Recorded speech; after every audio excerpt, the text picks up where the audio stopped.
Hi Booktube, it's Roz here with an August wrap-up that is totally women in translation infused. That's because basically everything I read in August was by women in translation, barring The Mansion by William Faulkner that I talked about in a Summer of Snopes video, and my chunk of Chaucer and Spenser's Faerie Queene, which are sort of long-term projects. So apart from that, I read 10 books, 3 by women from Argentina, 1 from Brazil, 1 from Germany, 1 from Italy, 1 from France, 1 from Cameroon, 1 from Brazil, and 1 from South Korea. Now, of those 2 books, Brickmakers by Selva Almada, one of the Argentinian authors, and The Phone Box at the End of the World by Laura Imai Messina, Italian writer now living in Japan, were both for the BookTube Prize Fiction in Translation group finals. So I have to keep stum about those till I do my ratings video for the 6 finalists once the results have been announced. So that leaves me with 8. Now, normally my monthly wrap-ups I do as sort of delights, discoveries and disappointments. I have to say, no disappointments this month. You know, all of these 8 books absolutely lived up to expectations or their reputation, and so it's more sort of like 8 mini reviews, as it were. There certainly was some delights and discoveries amongst them, though, that's for sure.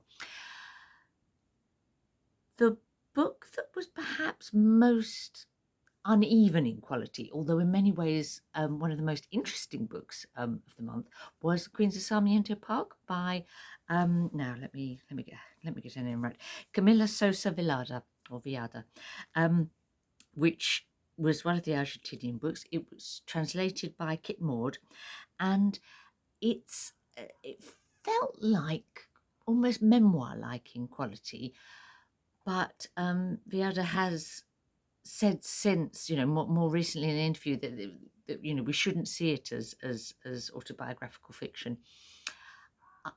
I'm not totally convinced. I think that there has to be a strong sort of autobiographical element in this book, because it's about the main character is a young trans woman who grew up in rural Argentina and then moves to the city of Cordoba to become a student, but also to, you know, be able to sort of fully embrace her own identity, as it were. And why? And I should say that I read this one as part of the LGBTQ Books in Translation book group led by Jen the librarian, and every time I talk about a book that I've read for that, I say do get involved, because yeah, it's great. We're reading some really interesting books. So, but a number of people in the group sort of remarked on it being a slightly uneven book in quality, and I think that's because it's got two threads, two timelines, sort of. So the present day is this young trans woman student living in the city, and she kind of finds a community of travestis, as she calls them, that hang out in the evening or at night in Sarmiento Park, and because, you know, they're mostly making a living as sex workers, and she's embraced by that community, and it becomes her found family, I suppose. And then the other thread in the book is flashbacks to her childhood and youth in the country, and those two sort of threads through the book feel quite different. The present day, as it were, you know, present day in the novel, not present day today, period, it's kind of in glorious technicolor. You know, it's really vivid, exaggerated, touches of sort of magical realism. You know, there's this wonderful character who's meant to be 178, and another character that kind of metamorphoses into a bird. But it for me, it was actually sort of more realistic than that makes it sound. You know, it felt very much like this was a real group of people, and she was just using things like that to sort of, I don't know, bring them to life in a stronger way, as it were. The flashbacks to her childhood are grittier, more realistic, really sad, in fact. But overall, the book has a certain kind of vigor and love and joy about it that I really enjoyed, and yeah, definitely a writer I would read more of. So that was that one. Then the other Argentinian author that I read, apart from Brickmakers, which I can't talk about, was Claudia Pineiro and Elena Knows, which is a bit of a booktube darling at the moment, and rightly so. Absolutely, this you know, sometimes when you've heard a lot about a book, you worry that it'll turn out not as good as you expected, and no, this is a fine short book, translated, very good translation by Francis Riddle. And I buddy read it with Kathie, and Kathie's made a video about it, like a kind of single book video review that probably sums it up better than I can or will. So I will link to that below if you really want to sort of delve more into it and you haven't sort of heard enough about it sort of elsewhere already. But there were the two things that most impressed me about this book. One was the way Pineiro kind of uses the structure and style and pacing and language of the book to mirror Elena's health condition and the impact that has on her. I thought that was really cleverly done in a way that was really, you know, touched me and connected me to the character, and wasn't a sort of, I don't know, an artificial device. If yeah, you know what I mean. It wasn't style over substance. It was style creating substance. The other thing that I really particularly liked was a very effective use of a cat in the final section as a means of bringing two characters together in a sense, it kind of emotionally. I wonder, I almost think that I should do a video about ways that writers use cats in books, successfully or not. You know, they can be a bit twee, whereas this definitely wasn't. If you've got any suggestions for books I could reference in a you know, top 5 book novels with cats in them, give me ideas, because I've got a few in my mind. The thing about this book is it's got lots of serious ideas packed into a very small space, and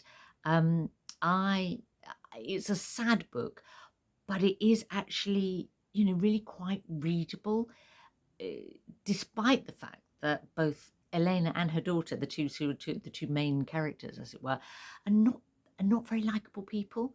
But that wasn't off-putting to me, and I don't think it would be to you if you read it. It's yeah, 5-star read.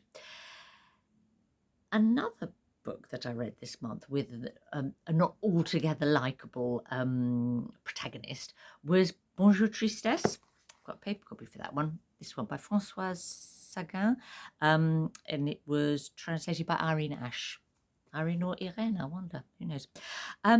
Now, as I say, not an entirely likable protagonist.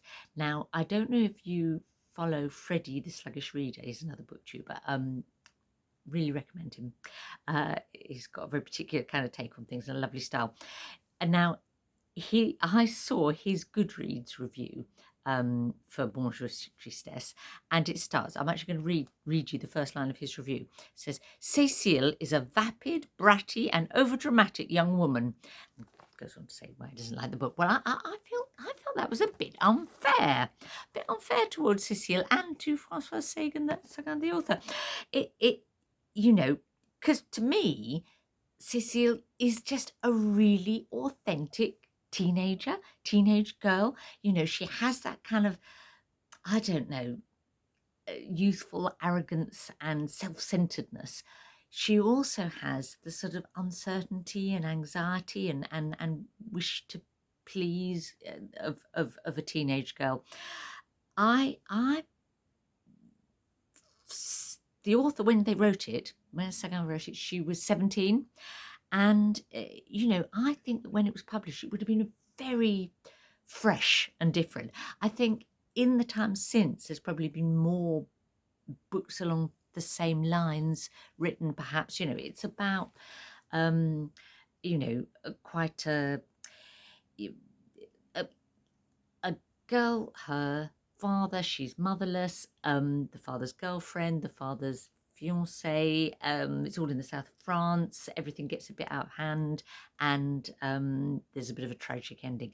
But I don't think it would have been a kind of cliche plot line when it was written. And I really enjoyed it. It was very readable and good fun, and yes, with a kind of a lively first-person voice in the shape of Cecile. Interestingly, it's the second book I've read this summer written by a 17-year-old. The other was Night Crawling by Layla Motley, and I don't think that you should expect a 17-year-old to write a perfect book, but both these books really impressed me with the sort of depth of character, I suppose, that the writers wrote. And not perfect, but my goodness, yeah, impressive. Irmgard Keun was in her mid-20s when she wrote Gilgi and then The Artificial Silk Girl. This one she published in 1932. This is a much more recent translation, though, by Kathie von Ankum. And again, it's a first-person narrative by a kind of teenager. She may be 18, Doris, the main character in this. What an enjoyable book. I love this. I was meant to be buddy reading it with Sina, but things got in the way for her, and so I ended up kind of doing it by myself. And I thought the voice was tremendous. I mean, again, it's a slightly, how should we say, self-centered, slightly self-deluded young woman. But Doris has a very sort of touching, sort of optimistic innocence, despite, yes, I think innocence is the right word, she's in some ways she's knowing, and in other ways she's really, yeah, an ingenue who doesn't quite understand what a pickle she's getting herself into, I suppose. I love the setting, it's Weimar, Germany. Reading it today, we have the benefit of hindsight and can see, pick up on the hints of what's looming in German society. Of course, Keun was, when she wrote it, she it was contemporary for her. She was writing, it was published in 1932. I think it was set in 1930. So, our hindsight is not hers, if that makes sense. I enjoyed this kind of just as much as I enjoyed Gilgi, and yeah, very sort of distinctive, slight sort of breathlessness about the first-person stream of consciousness that could, I think, might irritate some readers, but worked for me. Put it that way. Now, another book that I read this month that was by a writer that I already knew. The only other book, in fact, that was by a writer that I already knew was The Passion According to GH by Clarice Lispector. Now, this was actually a reread for me, and funnily enough, I think that this time last year in Women in Translation Month, I read a Clarice Lispector and a book by Irmgard Keun. So it seems to be a bit of a habit. Perhaps I'll do it again, next August. What should I say about The Passion According to GH? Yes, it's first-person narrative. but this is a much, well, if I say it's a less readable book, it's stream of consciousness again, but it's a much more challenging read, I suppose. That's how one should describe it. It's it's an examination of the meaning of life, I suppose, in language that is extraordinary and sometimes positively acrobatic. It's disturbing, it's unsettling, it ultimately has a certain sort of uplift about it, in that I think the character does find a sense of meaning in life, a sort of semi-religious sort of catharsis. Yeah. I love Lispector. I loved rereading this. She really, I don't reread a lot, and she really sort of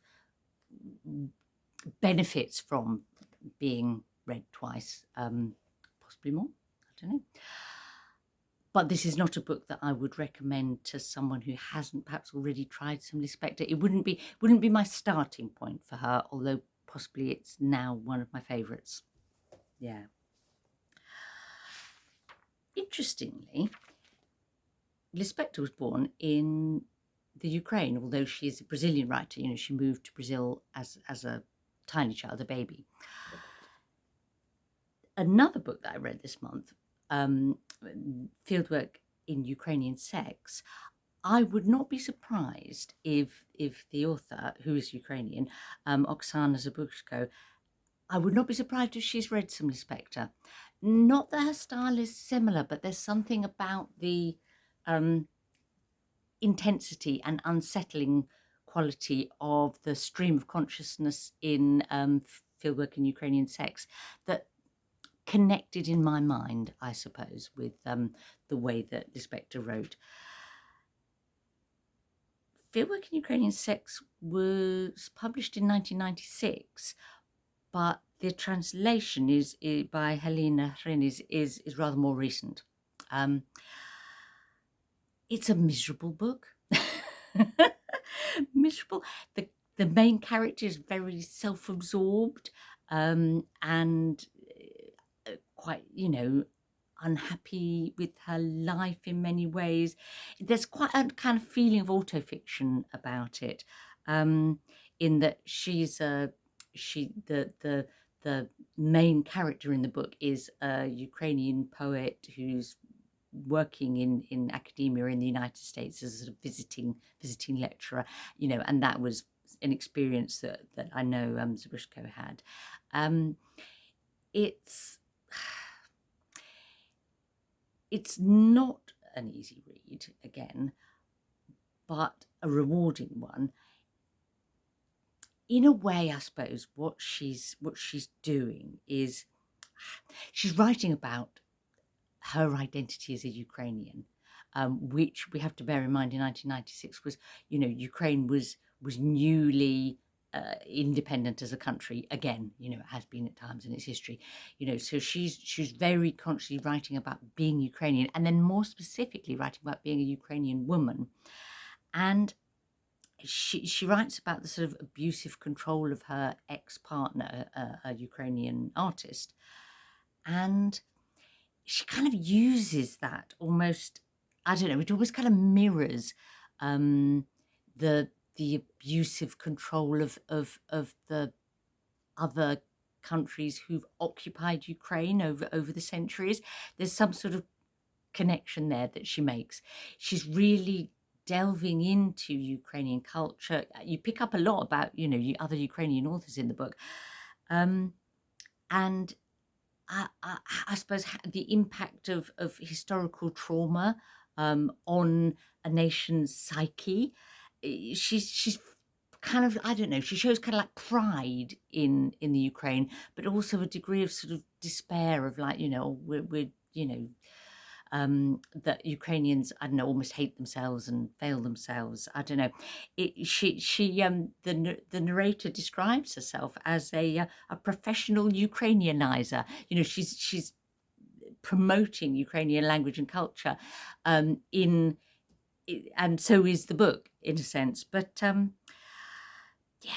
felt very relevant to read today, and I kind of read it with Tilly of Tilly's Shelf, my daughter, you know.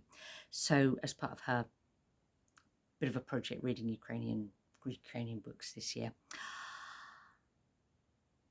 I would recommend it, but with the proviso that it's you know, it's not a happy book, and you're not going to come out of it with any sort of feeling of joy, and sometimes that becomes a bit, it kind of grinds you down a little, but overall I found it the pace of it did actually carry me along. You know, I never sort of you know, I read it relatively quickly, I suppose, and with a lot of interest and satisfaction. The Vegetarian by Han Can is another kind of unsettling book. I read a lot of unsettling books this month, I think. And another one that explores national culture and almost uses sort of sexual relations and relationships between the sexes as a way of exploring that sort of, I don't know, almost national psyche. Yeah, it's a very, very readable book, more so than Fieldwork and Ukrainian Sex, but or the Lispector, but at the same time really unsettling and disturbing. 3 parts, you know, it's a relatively short book, 3 sections. They all kind of revolve around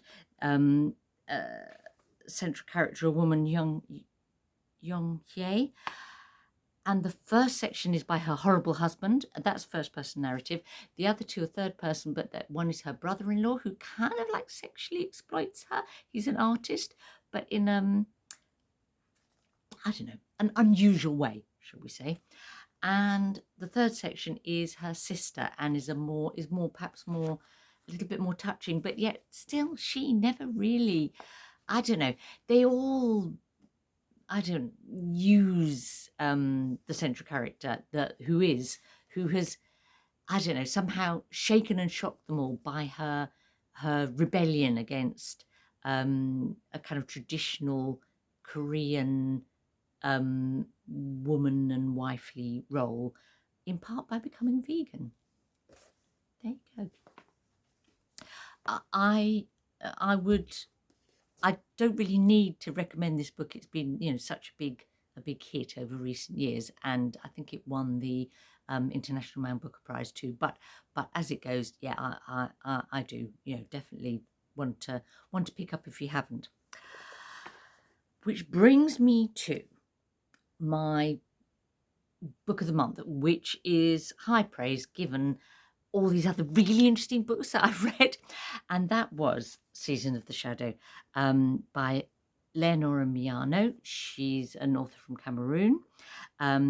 She published it in 2013, or was that when the translation came out? Oh, I should have checked that. I think it was 2013, and the translation, yeah, and the translation was about sort of 2016, by Gila Walker from the French. And why did I love this book so much? Oh, I've got it here. I can wave it at you. Look. It was one of those books that just has a really profound impression on you. And I think that was because I was just so transfixed by what Miano was attempting. And she doesn't pull it off all the way through the book all the time, but it was successful enough that seemed irrelevant. I mean, like the fact that she had the ambition to do this and mostly pulled it off was absolutely enough for me to say this was a 5-star book. So what was she trying to do? What she was trying to do was get into the mind, the heads, the feelings, and ideas and attitudes of pre-colonial sort of West African community, just at the point when they are first